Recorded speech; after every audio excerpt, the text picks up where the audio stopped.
Hey there. So today what I want to do is do something a little bit different. This is related to any 2.5D game creation. I'm using it specifically in line with rgptools, but I've also used this method for Godot, for gamemaker. So for any other game out there, you can use it. My kitty's up here helping me today, so this maybe have some interesting mouse clicks happen. We'll find out. I'm going to switch over here to the main screen, and what I'm going to do is I'm going to open Blender.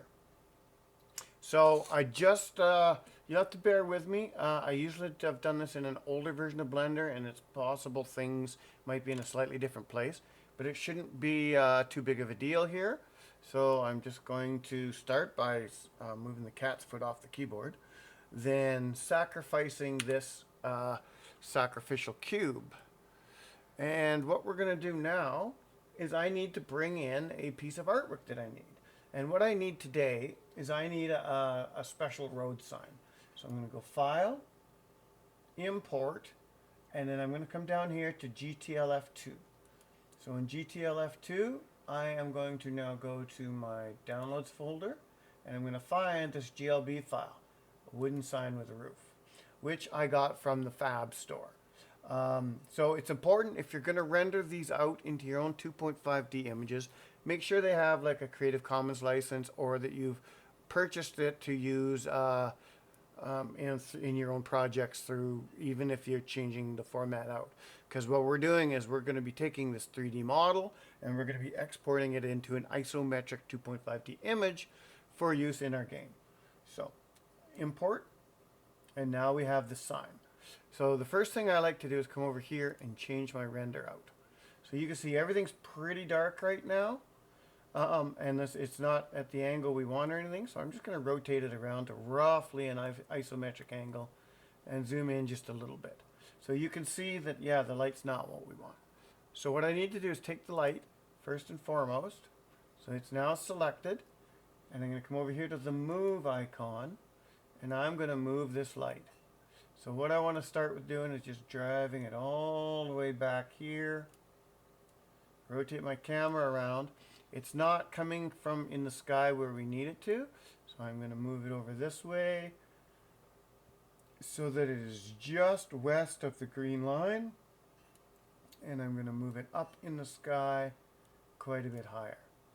So now we've got it sitting there, but you can see our sign is now completely in the dark. So what we want to do is we want to modify that light. So we come over here and we click on the little green light bulb, which is actually data. So now you can see there's a power setting. So you could play around with this power setting. And so what I'm going to do is, just because it's sitting at 1,000, we can't see nothing, I'm going to change it out to 10,000. And then you can see, we can kind of start to see what our sign looks like. But that's still not bright enough. Like, that'd be okay if you're doing an all-night game or a really dark and grungy. I'm going to pop it up to 30,000. And that lights it quite well for me. But now we can't really see where the shadows are. If I roll my mouse wheel in, we can kind of see some shadows happening. Rotate around. So you can kind of see where those shadows are laying. And they're almost kind of where we want them. But they're not exactly right. So what we want to do is we want to put a plane on the ground here. Or I do. You don't have to do it. You could render this as a true... I like to lay it so that I can match my angles up, and then I clean up my image afterwards in krita. So what I'm going to do here is I'm going to come over here. So we're currently in layout mode. I want to go to modeling mode. Then what I want to do is go add, and I just want to add a simple plane. So all I'm doing is adding a plane. All right. So now that I'm in plane mode, I want to come over here to materials on that plane. Just add a new material, make it a base color white. I don't want any metallic. I want it a pretty flat color, so that's fine. I could turn the roughness up more, but I don't think I need to. The alpha, we're just going to leave that at 1, and we're just going to leave the normal map without 1 because we're not adding a normal map texture to this plane. So now what I want to do, because that's looking how I want it, I want to scale that. So what I'm doing is I'm clicking on the scale, and I'm just going to crank this way up here, and I'm going to crank this way up here. Then I'm just going to hit move, and I want to move it over this way. So now I'm going to come back over here to layout mode, away from modeling mode, and we can take a look again and see how we're sitting. So there's our shadows. They're sitting pretty darn good from this angle, but this isn't a true isometric angle. So how do we get to an isometric angle? Well, that's pretty easy. What we do is we click on this viewport, and now we're in this viewport mode, and what we do is we come up here to the camera selection. Make sure your camera is selected now. It's set at 50 millimeter. You can adjust those however you want. You clip and, sorry, my cat's playing with my wrist rest. But what I want to do is I want to pull out this little bar here. There's this little arrow. You want to pull out this little arrow. And then what I want to do is, these are pretty close, but they're not exact. So what I want to do is I want to come in here on the rotation on the camera. I want to set that to 60 degrees. Y is set to 0. That's what we want. And then we want to go here and set that to 45 if the cat will get off the keyboard. And now we have a true isometric. Okay, now the important thing to remember, you can change your X however you want if you want to change the angles, because you're going to want to do different sides and different angles of things. So you can change your X wherever you want. Your Y needs to stay set at 0, and your X needs to stay, or your Z needs to stay set at 45, so that you got that right angle for the lighting, right? So now what we need to do is, we're not in frame, so I'm going to shift that over. So we're just going to come bring this. Oh, I don't want to change the scale, sorry. Sorry, I wanted to come over here. It's this shift. So we're going to shift this X so that we're centered.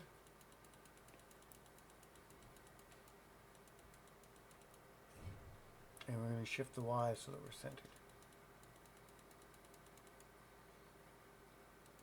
Now I'm going to bring the X over this way more.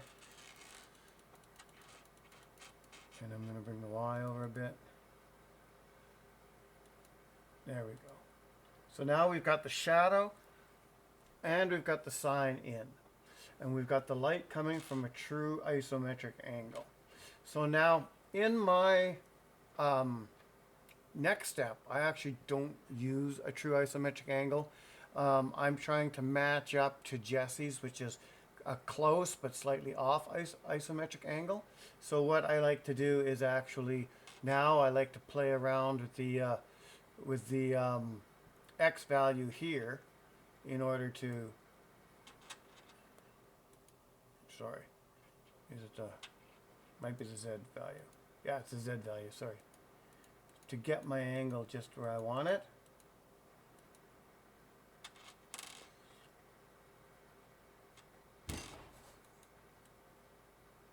And of course that means you need to continue to tweak your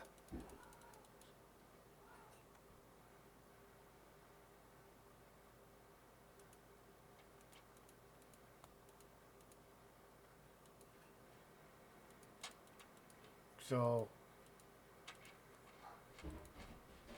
there's where I like it. I like to go with a 22 degree for the shadow. So now I need to shift this over. Now a lot of people use a 33 on their shadow, or they use a true 45.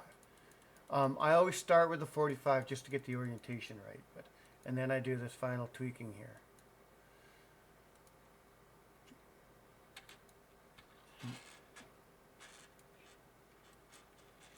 I think that's about what I want. So I'm pretty happy with that image. Like that's the sign angle that I want, and I want to be able to place in my game. So I'm going to work with that. So now all I need to do is I come up here to render, and then I go to render image, It's going to render out from the viewport. So it's got my image there. Then I come down here.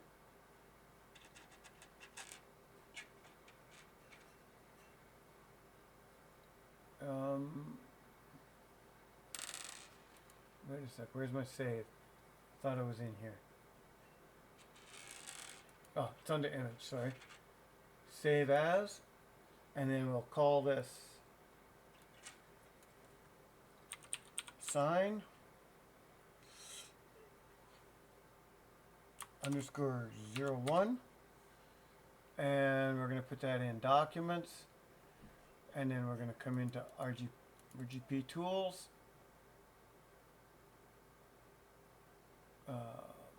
I double click, sorry, up one, Shotgun Samurai, assets,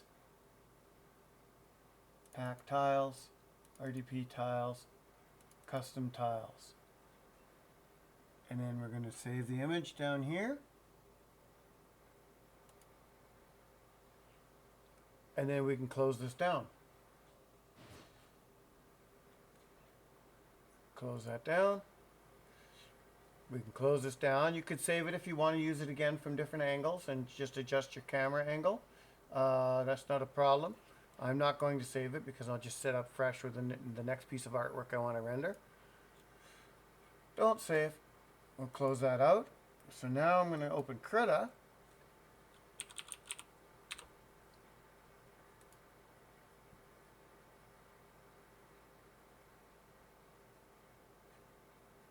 Alright, and now what I want to do is I want to go File, Open, and now I want to go to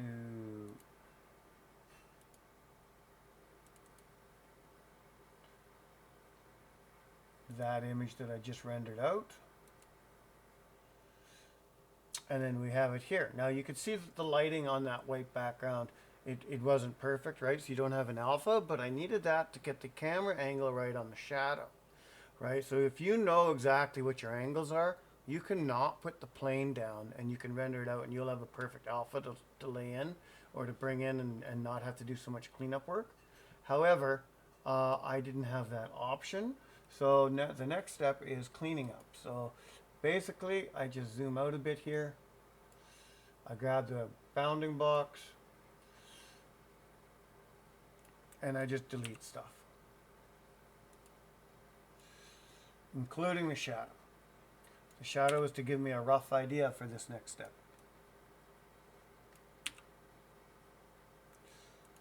And depending on the complexity of your object, this cleanup can be quite laborious in this step. Now there's probably a better way to do it. I'm not entirely sure. Sorry, my cat's head is in the way, so yeah, she's making it quite difficult to see where I'm clicking.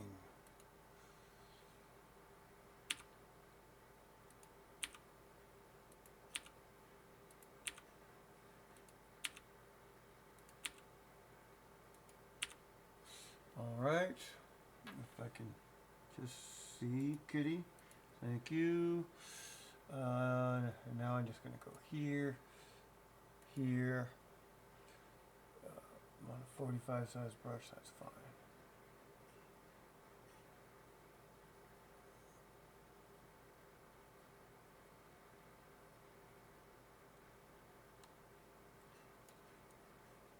Zoom in a bit.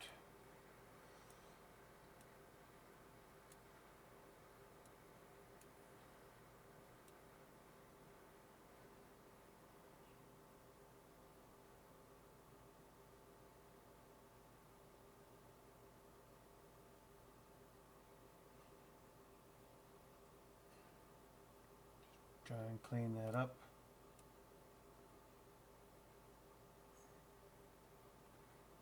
This shouldn't take very long at all, just bear with me.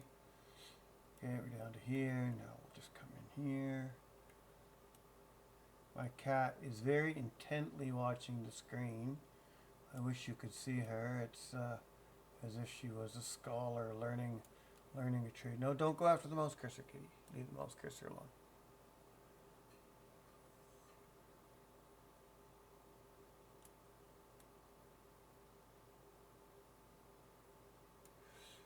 Alright.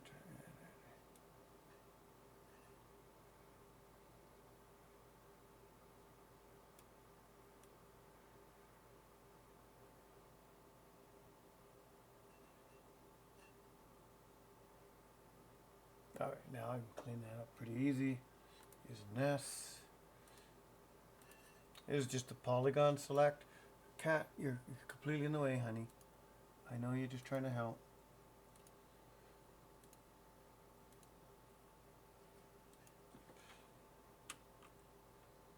Delete, and we'll use the square button, click out of that, and polygon select again.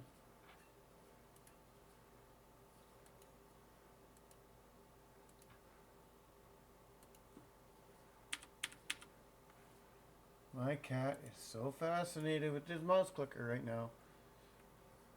What do we got left? Just that one? Okay.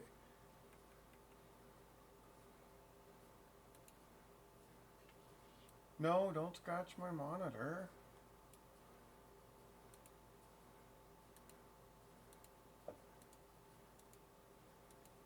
Sorry, I cannot see through my cat. I'm just trying to get to the edge of this. Alrighty. Okay, so now we've cleaned up the image and we're ready to actually lay it down where we want it. So what I'm going to do is I'm going to go edit, oh sorry, layer, copy layer, then edit, then paste. Okay, so now I'm going to select this background layer, and now I'm going to go into layer, transform, and what I want to do is go to shear layer. And now in the shear layer, remember that I said I used minus 22, or I used 22 degrees, so I'm going to go minus 22 on my shear layer, and now it's angled out at 22 degrees. Now what I want to do is go into filter, adjust, HSV adjustment, and you can do this through levels or color adjustment or whatever, but I use HSV because it's super easy. And then I just go saturation all the way down, lightness all the way down. Then I hit OK. So now I've got that in the background, sheared off at 22. It's not placed where I want it, but I come up here to opacity now, and to match Jesse from PV Games very closely, it's not exact, but it's really close, I go to 62. So 62 on the shadow. Now I could go a little bit lighter probably. I'm going to go to 60 on this one, just for fun. We'll see how it looks. Okay, and now we click on the move. We're on the correct layer. And now we offset it. If I could see through my cat, about there, that looks kind of about right. We want it like that. Perfect. Now you can just stop like there and leave them. Sorry, my cat's head's right where I need to look. Sure, like that. But what I want to do is I want to actually move that one over. So I'm going to just turn off the top layer while I'm working. I'm going to grab this select tool. And I'm just going to come like this. Now you can't see it because it's going to be behind the sign. But what I want to do now, turn that back on, use this move tool and just move this one part so that it looks more or less like the other one. There, that's pretty close. I'm happy with that. We'll deselect it, layer, flatten image. And now what we're going to do is resize this canvas. So the easy way is I just turn on the grid and I set this to 50 pixels. Now I can count over. So 50, there's a lot of 50s there, so I'm going to change that to 100 pixels. There we go. So 100, 200, 300, 400. We're going to say, we're going to shrink it down by, we're going to move this over first. Align it as best we can to the bottom and the left hand side. So now we've got, we're going to shrink it down by about 400. So we're going to go image, resize canvas, not resize image, anchor to the bottom. And Photoshop's much the same. I'm not sure about GIMP, but it might have this similar tools. So whatever program you're working in, just remember you need that extra layer and you need to be able to resize your canvas. So we're going to go to there.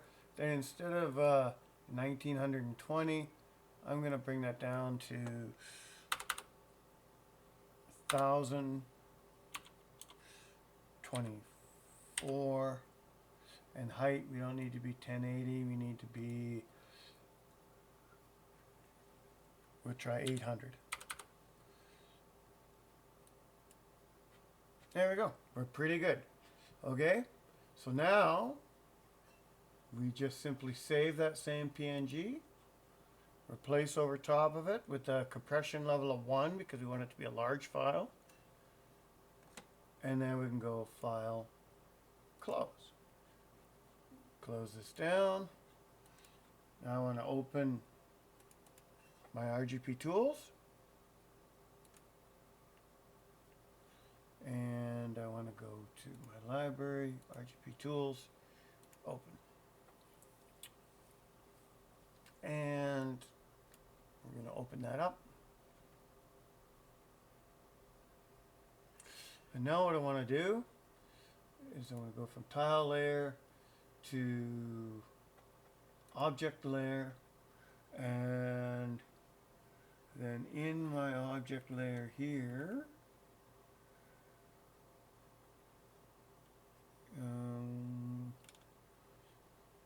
why am I not seeing it? Oh, there it is. There's my new sign. And you can see it's rather large, right? So it's a bit too big for what we want. But you could fix that. Now I'm going to fix that in the actual image. But you could fix that here just by placing it. Hit escape. Select it. And under properties, settings, scale. There we go. And then we could drag it over and leave it right there. Perfect. Now we just run it. Player starts, and we're just going to walk over to the sign.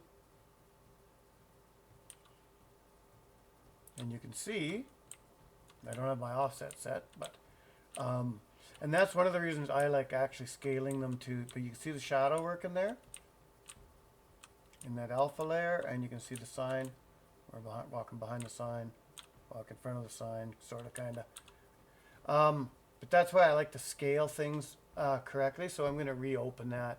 I'm going to scale it down to the size I need it through trial and error, and it'll be ready to go. Now I kind of already know what size I need it, but I just kind of wanted to show you how you could get up and running with this. So we'll exit out of there, come back over here to main camera, and there you go. That's how I make a lot of my assets. Is I just simply set them up in Blender, render them out, dial them up, clean them up in Krita. You can use Photoshop or Affinity Paint or whatever, GIMP or whatever your program of choice is, and set up that extra layer, skewed at the angle you need. Now I'm just going to switch back for just a second here, and I'll show you why I use the 22 degrees. If I can actually find the right key. Sorry, couldn't find the W key around the cat. So if I walk up here, you can see the angle of my shadow from the Jesse's PV game shadow and the angle of my sign. So that's why I use the angle that I use at the 22. And you can see that that 60 is pretty close. It's a little bit darker, but it's pretty close. It's hard to see here. There, that's a better angle. But it's pretty close to the same darkness.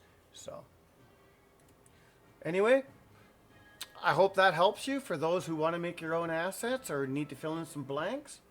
Have a great day, and I'll see you in the next one.